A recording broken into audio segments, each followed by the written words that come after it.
Well, today we're talking with Samantha Hancock.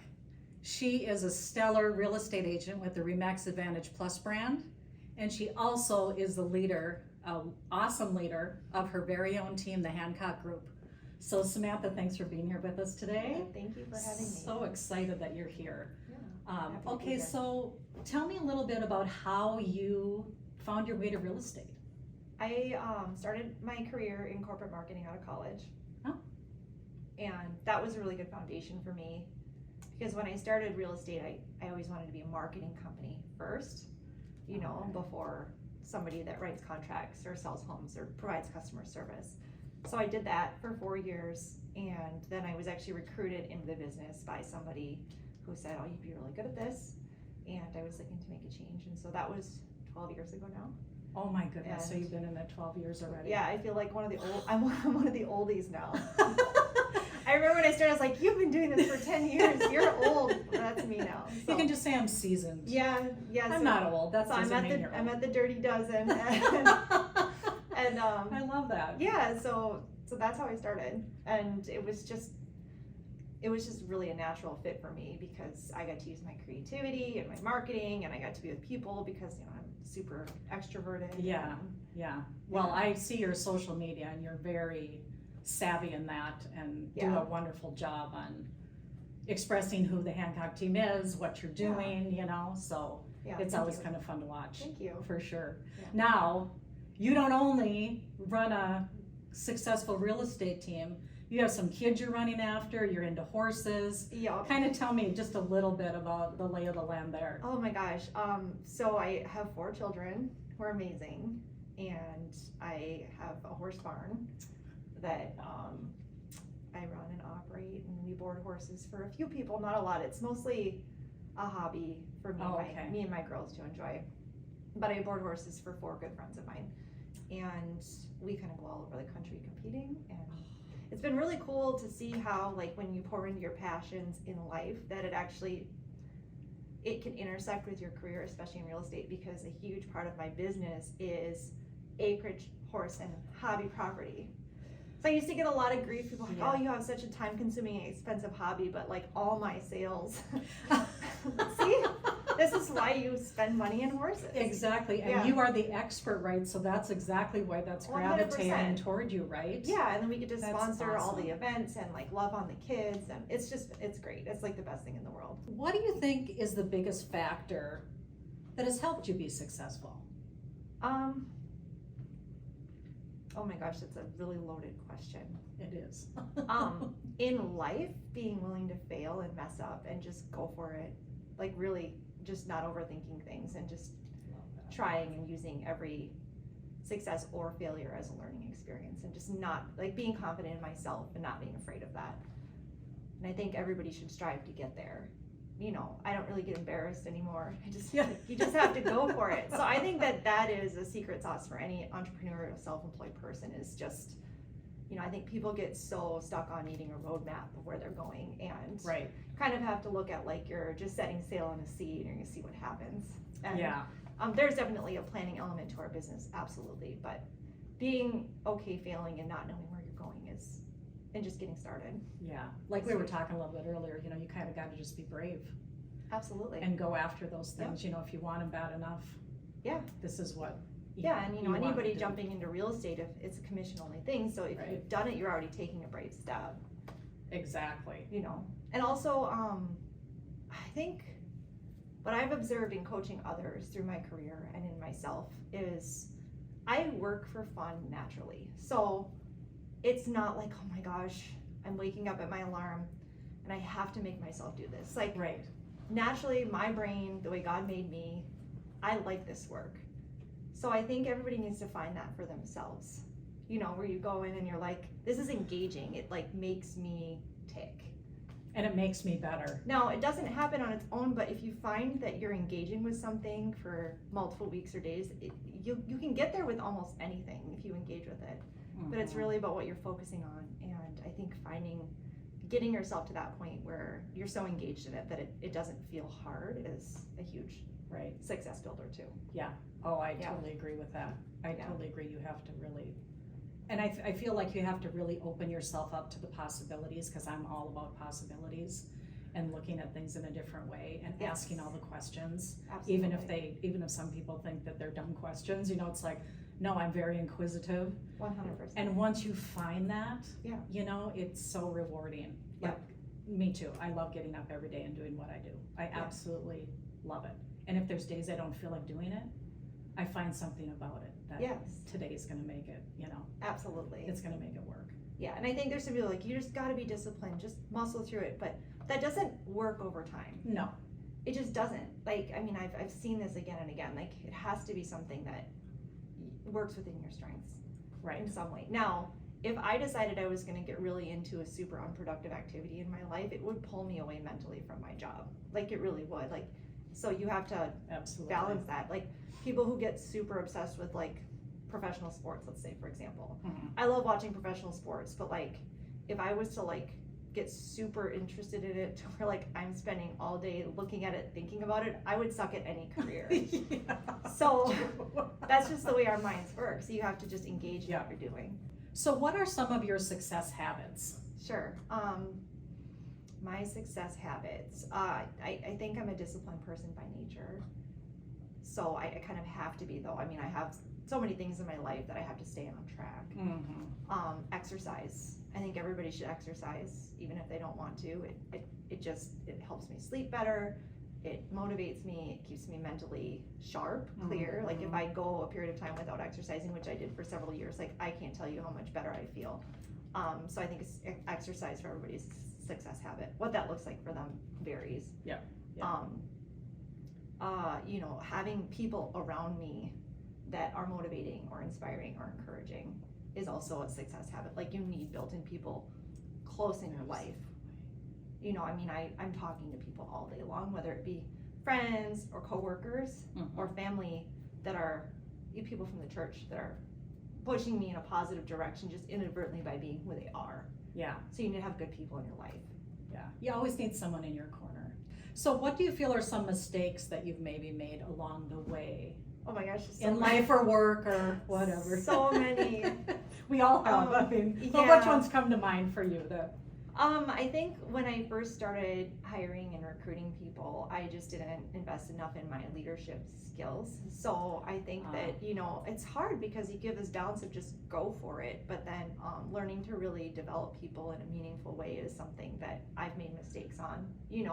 Not necessarily that I've mistreated people, but like, you kind of just, leadership is a skill. So I've made leadership mistakes, especially early in my career as a team lead. I've made mistakes of getting off focus on the way. We've invested in things that were a complete waste of money. Personally, I've obviously made a lot of mistakes in my life, so I don't know if I can just say one thing. I mean, I make mistakes all the time. Yeah, but I think leadership, that Yeah. speaks to the heart of all of the things that you do, because Yes. you're a real estate agent, you have to be a leader for your clients. You have to be a leader for your group and keep everybody motivated. I guess like the optimistic. overarching theme of my life, of something that I feel like I am conquering, is I was a people pleaser for a very long time. By nature, I love people, I want to serve people, I want to be a giver. Those are all good things, but like, actually that can actually become more about me than other people. Very Me not true. wanting to feel uncomfortable, me preserving hard truths that people need to hear for themselves, so that I don't have to go through the loss of a relationship or an employee being upset or possibly quitting. Yeah. So I think that for my biggest overarching journey has been learning to say what needs to be said, learning to tell hard truths, learning to be fully honest. I think that would be it. Right, and delivering it in a way that's Yeah. digestible for the person, right? And to say, how can I help you? What are you missing in this Right. in this piece, and being a helper and not I always say, not be a helper, not a hinderer, because if you come at somebody and say, well, this isn't the way you're supposed to be doing this, it's not a really productive way to approach anyone. Absolutely. But that's leadership, right? And leadership is always learning. Yes. It never ends. You No. always have to be a student of And with it. your children and with your relationships, like, it just is in all areas of your life. Yeah, So- totally. Yeah. Work, home, yes, Yeah. friends, everything. Yep. And with even with your clients, I mean, It literally is Big just time. everything. What was the hardest decision that you have felt you have had to make, business-wise, life-wise? The hardest decision I've had to make, I feel like I would need to like sit down and think of that. Because you probably made a lot of hard decisions. I have. You're like, I mean, we all do, I Yeah, guess. I mean, there's some that are superficial, like pulling the trigger on moving to our farm and buying that chunk of land that was a huge stretch for us at the time. You know, we sold a house in the city and we bought an 87-acre farm field with a dilapidated farmhouse. And Wow. we had a really nice, beautiful custom home in town. And our careers were really taking off at this time, but it was a huge leap and it was so much work to get it. We built a house, we built a barn, we set up paddocks, we set up fences. Like, that journey was like the hardest personal thing that I've ever underwent, and it required us to have a lot of faith, Yeah. and it all worked out. And you guys were so, like you said, you were so busy at that time. Because Yeah. what did you say, that was 3-4 years ago? Or is that 2017. So our Okay, so, careers yeah. were really peaked. Like, we were killing it. Yeah. But it was just a lot. And then, you know, business wise, hardest decision I've had to make was quitting my 9-to-5. That was a hard choice back then. And everybody told me, you've got a salary, you've got a great job, I went to the U of M, like, you're working in your field, why would you leave that? I mean, there was a path for me to, do really well in sales there and all of that. And, I coach people through that. That's a big decision. But I coach people through a lot. So Huge. that was probably the hardest career choice that I made. Wow. But I'm really glad I made it. Yeah. Having that faith and having that, being brave about it and courageous you with bet your on life. yourself, right? Exactly. Yeah. I totally agree with that. So what do you think is some really good advice that you could give? I think that you just have to, be willing to bet on yourself, forgive yourself, and treat life like a journey.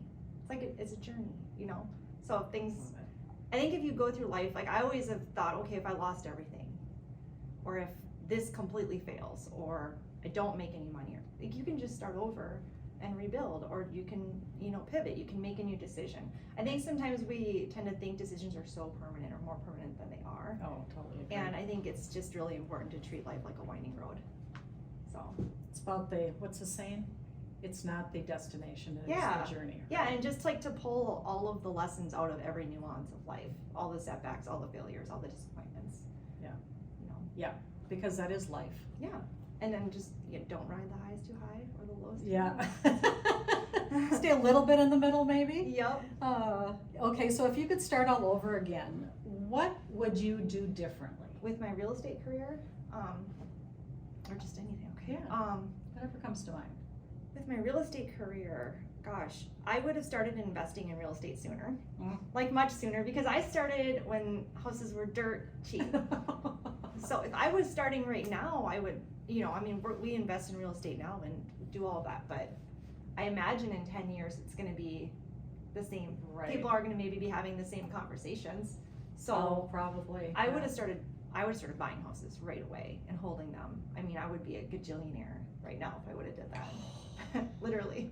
Hindsight. Because I was showing, like, every single house I was showing was vacant, and these were big 2-stories in, like, the Carver County area for they were $150,000 to $200,000, and those homes are now $500,000 to $700,000. Yeah. Literally. Isn't that it's just so hard to fathom. Yeah, but real estate is like never a bad investment. Right. Like, never. I mean, right now, if you want to buy a rental property, you have to put more money down to make the numbers work, but that is still going to appreciate, and your money is still there. Right. So that's like by far my biggest regret is I would have just started buying things way sooner. So is there one thing that someone could change right now that they're doing and do that to find a better way to their own, what they define as their own success? Is there one thing that's a real key? Yeah, I mean, I think being fully honest about what in your life is holding you back, your vices, your habits. Are you over drinking? Are you not getting out of bed? Are you wasting too much time on your phone or social media? Like, just getting really honest about what your blind spots are. I love that. And getting rid of them, or working towards getting rid of them. It's not always easy, but oh no, we all have things in our life. I have things in my life that are holding me back. So I think being willing to actually look at those things. And I think that piece about just being very honest with yourself and not say, oh, Right. I can just, Float along. I can just, or that's just me. That, Yeah. well, you don't want it to be you if it's holding you back. You Right. know, make something that, or create something that is gonna inspire you to do something better or enhance something or. I think, I guess taking that one step further, that the people that you're around are gonna, everyone's like, what's your why? Okay, well, if it's a piece of money or a goal, like, Yeah. doesn't really last. But if you have people around you that are doing, it just is, it's like everybody knows about the fish that was in the small bowl or the big bowl. Yeah. Find right. yourself a big bowl. Like, Yeah. that is the single most productive thing you do in life, is find good people to put yourself around and just watch as you go up. Right, and it's not that hard to place yourself, like I said, you just have to be brave, but Yeah. put yourself in those situations that push you a little bit, that you're totally afraid to walk into. Yeah. You know, like some of the people that do this, they go, yeah, I don't know if I wanna do it or not, you know, kind of thing, Yeah. and it's like, just do it, because something always builds off of there, Right. and like you said, when you put yourself in a room with other people that are doing, it rubs off on everybody, and the energy is something that you really wanna be around Yeah. to keep going. Practically, like, as a realtor, there's so many solo agents who just shouldn't be solo agents, and there's nothing wrong with that. I like to work with other people, that's why I run a team. Yeah. We all do way better together than we would on our own. Like, we all make more money than we would on our own. I think when people are like, oh, I don't wanna do a split, or I don't wanna change, I wanna do my thing or have my brand, but Right. if you're not doing that successfully, then you're missing the point completely, so. Right, and there comes the piece of being honest with yourself on Yeah. how could you be more successful too. And you can have more fun. Yeah, right. For some people. Well, especially if you're a people person. Yeah. I mean, I'm all about that. Yeah. I love talking to people, even if I don't know them that well, and I know we don't know You each better other be a that people well, but person if you're in title or mortgage or Yeah. real estate. I totally agree with that. If you're not, this is not for you. Yeah. So- Exactly. Well, this has been great. Yeah. So thank glad to you. have you here. Thank you, Samantha, for Yeah, joining thank us you for today. having me. And that, my friends, is the secret sauce.